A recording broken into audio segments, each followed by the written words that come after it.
అందరికీ శనార్థులు మంచిగున్నారులా నేను వచ్చేసిన ఇయాల సుతం సూపర్ వార్తలు పట్టుకొచ్చిన ఇంకెందుకు ఆలస్యం మొదలు పెద్ద వార్తలు చూద్దాం పారి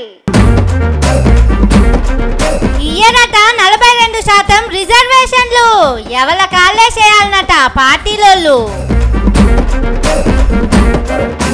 రాష్ట్రంలో తగ్గుతున్నదట జనాలు అసెంబ్లీలో చెప్పిండ్రు సర్కారోళ్ళు రాత్రికి రాత్రే మార్చిండ్రు దావకాండ్ల బోర్డులు మెడికల్ కాలేజీ కోసం సీఎం గారి తిప్పలు కంపు కొడుతుంది ఖమ్మం దావకానా పోయి చూడరాదుండ్రి అటు మోకానా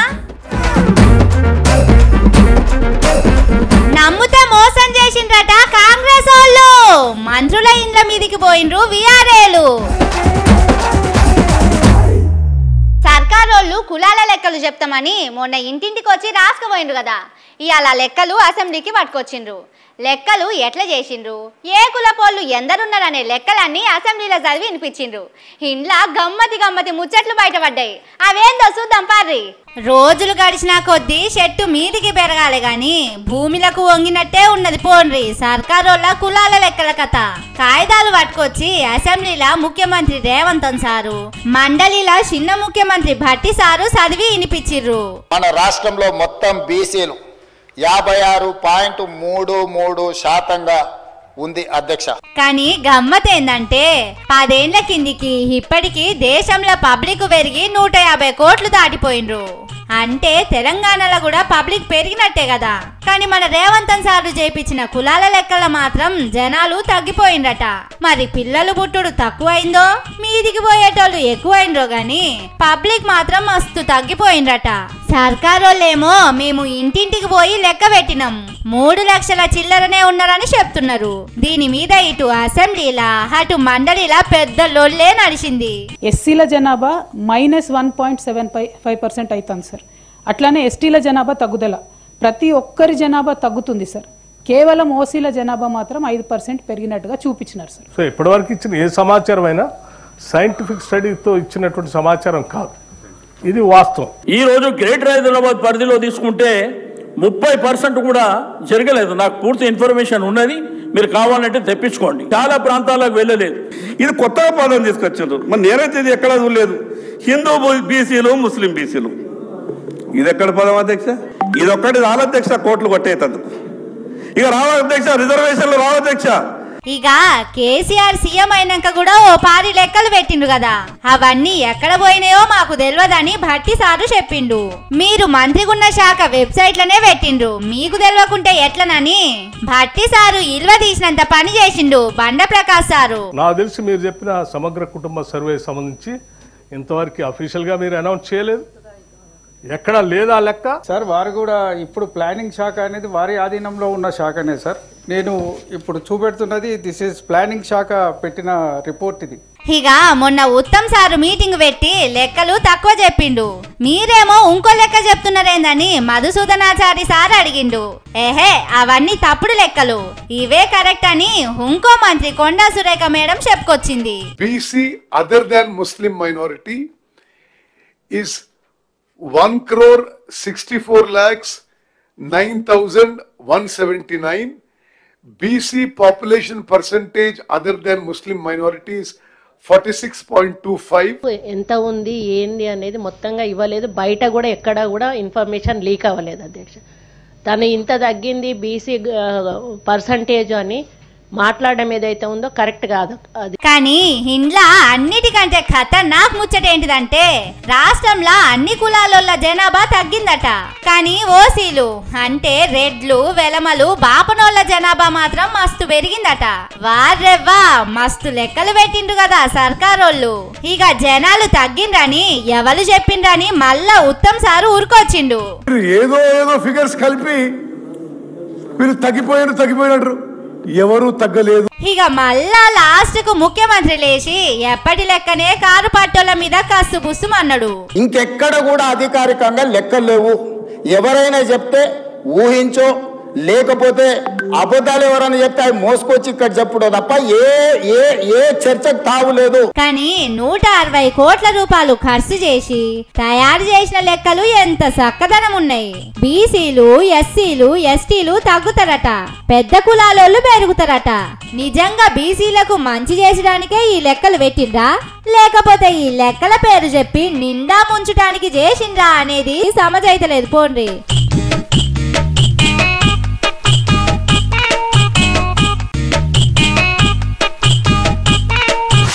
ఇన్నొద్దుల సంధి కాంగ్రెస్ వాళ్ళు ఏం చెప్పుకున్నారు?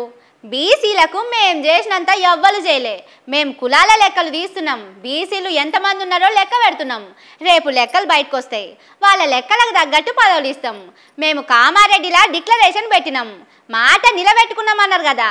కానీ అసలు ముచ్చటేందో ఎరికేనా? బీసీ అని గట్టిగానే మర్చిపూసిండ్రు పో సర్కారోళ్ళు. కామారెడ్డి డిక్లరేషన్ లో చెప్పినట్టు 42% రిజర్వేషన్లు ఇస్తామని గప్పాలు కొట్టుకున్నారు ఇన్నొద్దులు. కానీ ఓట్ల ముంగటిచ్చిన హామీలకు ఎట్లా మాట మార్చిండ్రో లెక్కలు బయటికి వచ్చినాక ఇప్పుడు బీసీలకు కూడా అట్లనే చేసిండ్రు. 42% సీట్లు మా పార్టీ ఇస్తుంది, ఇది మా కమిట్మెంట్. మీ రెండు పార్టీలు సవాలు విసురుతున్నా, మీరు రాండి, ఈ వేదిక మీద నుంచి మాట ఇవ్వండి, 42% ఇద్దాం. ఒడిసేరా సుమతి అన్నట్టే అయింది పోన్రి. ఇప్పుడు రిజర్వేషన్ ఇచ్చుడు కాదట, మా పార్టీలా 42% బీసీలకు టికెట్లు ఇస్తాం, మిగిలిన పార్టీలు కూడా అట్లనే ఇయ్యాలని అంటున్నారు. కానీ సారు గాయంత దానికి 160 కోట్లు ఖర్చు పెట్టి సర్వే ఎందుకు చేసినట్టు? కామారెడ్డిలో చెప్పినట్టు 42% ఎవల పార్టీల వాళ్ళు టికెట్లు ఇచ్చుకోనని చెప్తే ఓడిచిపోయేది కదా. అసలే అప్పులున్న రాష్ట్రం, జీతాలు ఇచ్చడానికి కూడా పైసలుతలేవు. అసొంటప్పుడు ఇంతగనం ఖర్చు పెట్టి మళ్ళా ఉట్టి పాట పాడితే ఎట్లా చెప్పుండ్రి? గందుకే బీసీ అన్నలు ఇగో ఇట్లా కాయిదాలన్నీ చింపి కుప్పబోసిండ్రు. చెత్తపుట్టలేవలసిందిగా విజ్ఞప్తి చేస్తున్నారు. జై బీసీ, జై బీసీ, బీసీ జై బీసీ, బీసీ కుల ఐక్యత, జై బీసీ. ఇంకో ముచ్చట కూడా సమజైతలేదు. ప్రతిసారి ఇచ్చిన మాట తప్పుడు ఒక మాట చెప్పి ఇంకో పని చేసి కాంగ్రెస్ పార్టీ అంటేనే ఇట్లనే ఉంటదని మల్లో పారి దునియా మొత్తం తెలిసేటట్టు చేయాలని కంకణం కట్టుకున్నారా ఎట్లా? రేవంత్ సారు కాంగ్రెస్ ను నిలబెడుతున్నాడో నిలువున కోస్తున్నాడో సమజైతలేదుల్లా.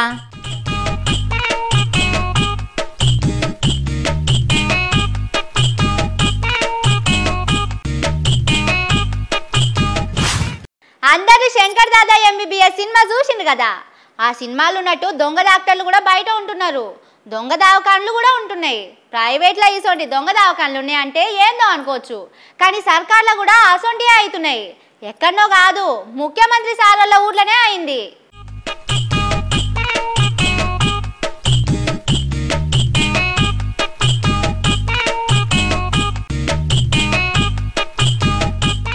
వారెవ్వా, నల్లా నీళ్ళ కాడ బిందెలు మార్చినంత ఈజీగా బోర్డులు మారుస్తున్నారు కదా.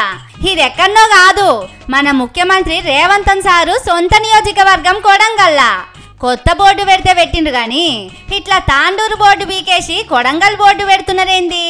అచ్చం శంకర్ దాదా MBBS సినిమా లెక్కనే ఉన్నది కదా అని పరేషాన్ కాకుండ్రి. అసలు ముచ్చట ఏంటిదంటే రేవంత్ సారు ముఖ్యమంత్రి కాగానే కొడంగల్ మెడికల్ శాంక్షన్ చేసుకున్నాడు. యాదాద్రి జిల్లాకు ఇచ్చిన మెడికల్ కాలేజీని ఆలూరుకు తీసుకుపోయిండు. మెడికల్ కాలేజీ పెట్టుడంటే ఉట్టిగా ఏ ముచ్చట కాదు కదా, దానికి దావకాన కూడా ఉండాలనే ముచ్చట సారుకు తెలిసినట్టు లేదు. ఢిల్లీకి వెళ్ళి ఆఫీసర్లు వచ్చి చూసి ఓకే చెప్తేనే దావకాన శాంక్షన్ అవుతుంది. సారు ఆగం మీద మెడికల్ కాలేజీ పట్టుకపోయిండు గాని అదే ఆగం మీద దావకాన కట్టుడు కాదు కదా. అందుకే ఇగో ఈ పని చేసిండ్రు. మెడికల్ కాలేజీ తీసుకొచ్చుడంటే ఓట్లప్పుడు ఇచ్చిన హామీల లెక్కనే చెప్పి ఇడిచిపెడితే అయిపోతుందని అనుకున్నట్టున్నాడు. పాపం సారేమన్నా అంటడోనని ఆఫీసర్లు కూడా చెప్పనట్టున్నారు. ఇప్పుడు పీకల మీదికి వచ్చే వరకు తాండూరులున్న దావకానకు కొడంగల్ దావకాన అని పేరు మార్చిండ్రు. నిజంగా సారుది చిన్న తెలివి కాదు పోండ్రి. పని చెయ్యకపోయినా పేరు మార్చి పని చేసినామని చెప్పుకున్నట్లా సారును మించినోళ్ళు లేరు. రేపు నెంబర్ 1 నేమ్ చేంజర్ అని గిన్నిస్ బుక్ లో ఎక్కినా ఎక్కుతాడు కావచ్చునని కొడంగల్ పబ్లిక్ మాట్లాడుకుంటున్నారు.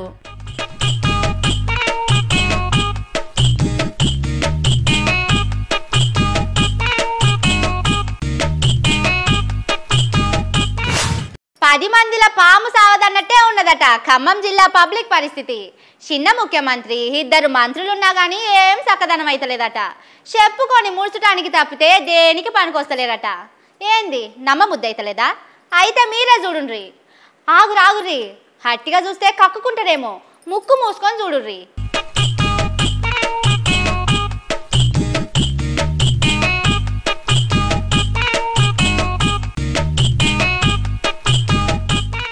చూసిండ్రు కదా ఎంత చక్కదనం ఉన్నదో. ఇది చెత్తకుప్ప అనుకునేరు. అట్లా అనుకుంటే గ్లూకోజ్ బాటిల్లో కాలేసినట్టే. ఎందుకంటే ఇది సర్కారు దవాఖానా. పల్లెటూర్లల్లా అడవులల్లా ఉన్న దవాఖానా కాదు, ఖమ్మం నడిమిట్లున్న పెద్ద దవాఖానా. సర్కారోళ్ళు చేస్తున్న చక్కదనం పనికి ఇంత చక్కదనంగా ఉన్నది.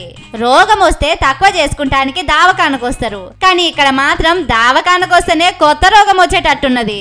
ఇక చూడుండ్రి, బెడ్ల కింద చెత్తనే, బయట చెత్తనే, ఎక్కడ చూసినా మొత్తం చెత్తనే ఉన్నది. శానొద్దుల సంధి అట్లనే ఉంటున్నది కాబట్టి మొత్తం కంపు కొడుతున్నదట. దీనితోని పానం బాగలేనోళ్ళు దవాఖానకొచ్చుడు కూడా బంద్ పెట్టిందట. వచ్చిన ఒక్కళ్ళిద్దరు కూడా ఈ కంపు చూసి కింద మీద చేస్తున్నారట. మరి ఇంత తిప్పలెందుకు వచ్చిందంటే ఇక్కడ సఫాయి పని చేసేటోళ్ళు జీతాలు పెంచాలని లొల్లి చేస్తున్నారు. సర్కారోళ్ళేమో వాళ్ళను పట్టించుకుంటలేరు. పైసల మంత్రి భట్టి సారథి కూడా ఖమ్మం జిల్లానేనాయే, అయినా కూడా సారు సందుకులకెళ్ళి పైసలు తీస్తలేడట. మరి దావకాండ మంత్రిని కాదాయేగిన అనుకున్నాడో ఏమో. మందుల వాసన రావాల్సిన దావకాండ్లా మురుగు వాసన ముక్కులు వలిగిపోయేటట్టు వస్తున్నదట. పాపం డాక్టర్లు నర్సులు ఎట్లుంటున్నారో ఏమో. మంది ఎక్కువైతే పాలు పల్సగైతే అన్నట్టు 3 మంత్రులు ఉన్నారు కాబట్టే మాకు తిప్పలొచ్చినట్టున్నాయని ఖమ్మమోళ్ళు కండ్లల్లో నీళ్లు తీస్తున్నారు.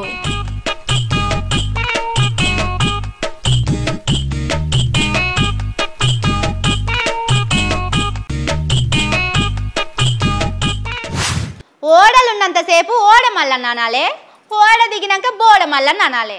మనకు అవసరం ఉన్నప్పుడు దునియా మాటలు చెప్పాలి, అవసరం వెళ్ళినాక దుబ్బ బుక్కియాలి. ఇయాల రేపు రాజకీయాల్లో ఇదే నడుస్తున్నది. మరీ ముఖ్యంగా ఒక పార్టీ వాళ్ళు అయితే మొత్తం ఇదే పని మీద ఉన్నారట. పాపం అప్పట్ల మాట ఇచ్చి ఇప్పుడు మూట కట్టి మూసి నదిలేసినంత పని చేసిండ్రట. నమ్మి ఓట్లేస్తే నడి ఎట్లా ముంచిండ్రని విఆర్ఏ అన్నలు ధర్నా మొదలు పెట్టిండ్రు. 4000 మంది విఆర్ఏల ఇంటోళ్లకు కొలువులు ఇస్తామని పోయిన సర్కారోళ్ళు చెప్పిండ్రట. అందులో చాలా మందికి కొలువులు వచ్చినాయట. ఒక 4000 మందికి ఇంకా కొలువులు ఇయ్యలేదట. ఓట్ల ముంగట వాళ్ళందరినీ కలిసిన రేవంత్ సారు నన్ను ముఖ్యమంత్రిని చేయుండ్రి, ఇట్లా కుర్చీలో కూసోగానే అట్లా సంతకం పెడతానని చెప్పిండట. కానీ కుర్చీలో కూర్చొని ఏడాది దాటుతున్నా పట్టించుకుంటలేరని ఇగో ఇట్లా మంత్రుల ఇండ్ల మీదకి పోయిండ్రు. ఇంకొందరేమో సెక్రటేరియట్ కాడికి పోయిర్రు. పోలీసు వాళ్ళు వచ్చి వాళ్ళందరినీ అరెస్ట్ చేసి తీసుకుపోయిర్రు. కానీ ఓట్ల ముంగట చక్కెర సొంటి మాటలు చెప్పి ఇప్పుడు చెప్పులు అరిగేటట్టు తిరిగినా పట్టించుకుంటలేరట. మంత్రి రేవంత్ రెడ్డి గారు వచ్చి స్పష్టమైన హామీ ఇచ్చారు. సీతక్క హామీ ఇచ్చింది, ఈటల రాజేందర్ చెప్పిండు, తీన్మార్ మల్లన్న చెప్పిండు. ప్రతి ఒక్క మంత్రులు కావచ్చు, ఎమ్మెల్యేలు కావచ్చు, ఇప్పుడున్న వాళ్ళు మాకు స్పష్టమైన హామీ ఇచ్చారు. ఆ రోజు ఉద్యోగాలు ఇవ్వాలి వీళ్ళకి అని చెప్పేసి, మాకు ఉద్యోగాలు వచ్చినా రాకున్నా కానీ కాంగ్రెస్ పరిపాలన గెలిపించుకోవాలని నేను చెప్పిన. కానీ మా ఓడు చెప్పింది ఈ రోజు అక్షర సత్యం అవుతుంది. ఏది ప్రజా పరిపాలన ఏది ఇంటున్నారా ఈ ముచ్చట? దగ్గరుండి మరి కాంగ్రెస్ పార్టీకి ఓట్లేయించిండట ఈ అన్న. కానీ పాపం ఎట్లయిపోయింది చూడుండ్రి. నంబర్ 2 అని చెప్పుకునే పొంగులేటి సార్ దగ్గరనే రెవెన్యూ శాఖ ఉండే. ఒక్క సంతకం పెడితే ఓడిచిపోయేదానికి ఇంత ఆలస్యం ఎందుకు చేస్తున్నారో ఏమో. మొన్న కాంగ్రెస్ ఎమ్మెల్యే అనిరుద్ధ్ రెడ్డి సారే చెప్పిండు కదా, రెవెన్యూ శాఖల పైసలు అనేది పని కాదని. దానికోసం గిన ఆగిందో ఏమోనని బయట మాట్లాడుకుంటున్నారు. ఆ ముచ్చట తెలవక కొలువుల కోసం వీళ్ళందరూ ఇట్లా రోడ్ల మీదకి వస్తున్నారు కావచ్చునని అనుకుంటున్నారు.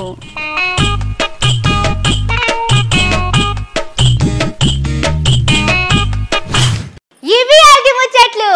ఇంకిన్ని జబర్దస్త్ ముచ్చట్లతోటి మళ్ళొస్తా. చూస్తూనే ఉండుర్రి మన తీన్మార్. ఇదే అసలు తీన్మార్.